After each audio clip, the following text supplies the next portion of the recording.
নমস্কাৰ বন্ধু বান্ধৱীসকল, আপোনালোক সকলোকে মোৰ চেনেললৈ স্বাগতম জনাইছোঁ আৰু এই ব্লগটো আৰম্ভ কৰিছোঁ ৰাতিৰ পৰা, কাৰণ কাইলৈ ৰাতিপুৱাই মোৰ ব্ৰাইডেল মেকআপ এটা আছে। চ' ভাবিলোঁ ৰাতিয়ে চব হেয়াৰ টুলছখিনি মেকআপৰ বস্তুখিনি সামৰি লওঁ। ব্ৰাইডক খোপাত লগাবলৈ ফুল আগদিনাই এনেদৰে আনি পানীত তিয়াই থলোঁ। ফ্ৰিজত নাই থোৱা, ফ্ৰিজত থ'লে ফুলবোৰ ক'লা পৰি যায়। চ' আপোনালোকেও যদি ব্ৰাইডৰ কাৰণে আগদিনাই ফুল আনি থয় তেন্তে ফ্ৰিজত নথ'ব, এনেদৰে পানীত তিয়াই থ'ব। আপোনালোকে ইয়াত বেলেগ বেলেগ কালাৰৰ ফুল দেখি ভাবিছে চাগে এনেকেনো ব্ৰাইডক লগাই নে। কইনাৰ ভনীয়েকহঁতলেও ফুল আছে আৰু এয়া মই ৰেডি হৈ ল'লোঁ। ৰেডি হোৱাৰ পিছত মই গৈছোঁ পাপাৰ লগত কইনাৰ ঘৰলৈ।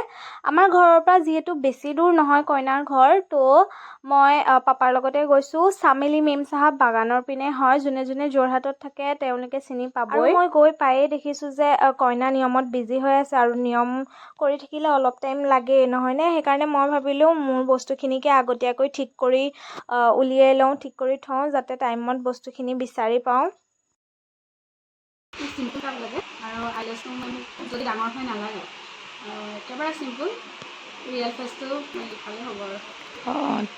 কইনাক তাৰমানে একেবাৰে চিম্পল মেকআপ লাগে, যাতে ৰিয়েল ফেচটো ওলাই থাকে, ৰিয়েল ফেচটো যাতে ঢাক খাই নপৰে মেকআপত। সেইকাৰণে একেবাৰে চিম্পল মেকআপ বিচাৰিছে, একেবাৰে লাইট বিচাৰিছে। মানে কইনাৰ মতামতটো কইনাই আগলৈ গৈ দিব, ভিডিঅ'ত চাব পাৰিব কেনেকুৱা লাগিছে কইনাৰ।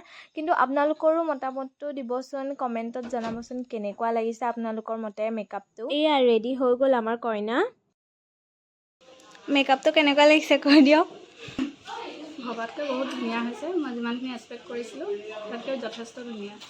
আৰু ইমান আজি বিশেষ দিনটো ধুনীয়া কৰি তোলে, আপোনালোক ধন্যবাদ দিছোঁ। Thank you. আৰু ব্ৰাইডগৰাকীৰ হাঁহিটো ইমান ধুনীয়া দেখিছেনে, ইমান মৰম লগা। ব্ৰাইডগৰাকী বহুত ছেটিছফাইড হৈছে মেকআপটোত, বহুত ভাল পাইছে তেখেতে।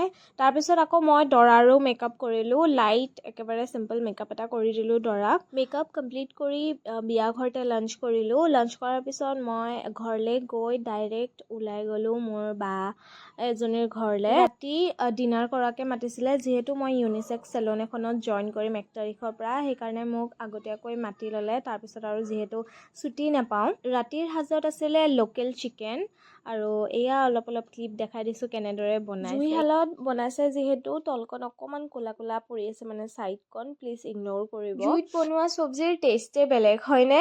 কোনে কোনে খাই পাইছে বাৰু, বা কোনে কোনে ভাল পায় জুইত বনোৱা চব্জি বা এনেকুৱা ধৰণৰ মাংস মাছ, কমেণ্টত প্লিজ জনাবচোন। ইয়াত প্ৰথমে অলপ ক্লিপ দেখাই দিছোঁ মই। ফাৰ্ষ্টতে আলুখিনি অকণমান ফ্ৰাই কৰি ল'লে, তাৰপিছত সেই তেলতে আকৌ মাংস দিছে।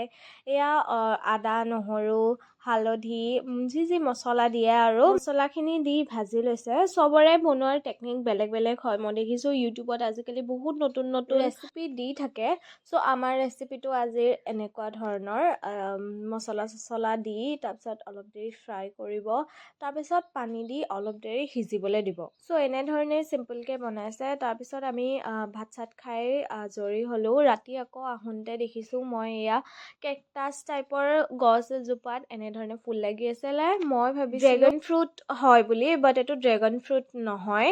ড্ৰেগন ফ্ৰুটৰ গছজোপা অলপ বেলেগ হয়। আপোনালোকে প্লিজ কমেণ্টত জনাবচোন এই ফুলপাহৰ নামটো কি হয় বাৰু। চ' তাৰপিছত মই ঘৰলৈ আহিলোঁ, যিহেতু ৰাতিপুৱাই ওলোৱা, বহুত বেছি ভাগৰ লাগি আছিলে। তাৰপিছত নেক্সট দিনা এয়া মৰ্ণিঙৰ ভিডিঅ' হয়। মায়ে এনেধৰণে মোক চিৰা গাখীৰ আপেল ড্ৰাই ফ্ৰুটছ কেইটামান দি পিনি এনেধৰণে আনি দিছিলে। চ' মই ভাবিলোঁ ভিডিঅ'কে কৰোঁ। চ' আজিলৈ ইমানেই, আশা কৰোঁ আপোনালোকক ভাল লাগিলে ভিডিঅ'টো। আপোনালোকে মোক ইমান মৰম দিছে তাৰ বাবে বহুত ধন্যবাদ। চ' আজিলৈ আহিছোঁ, বাই।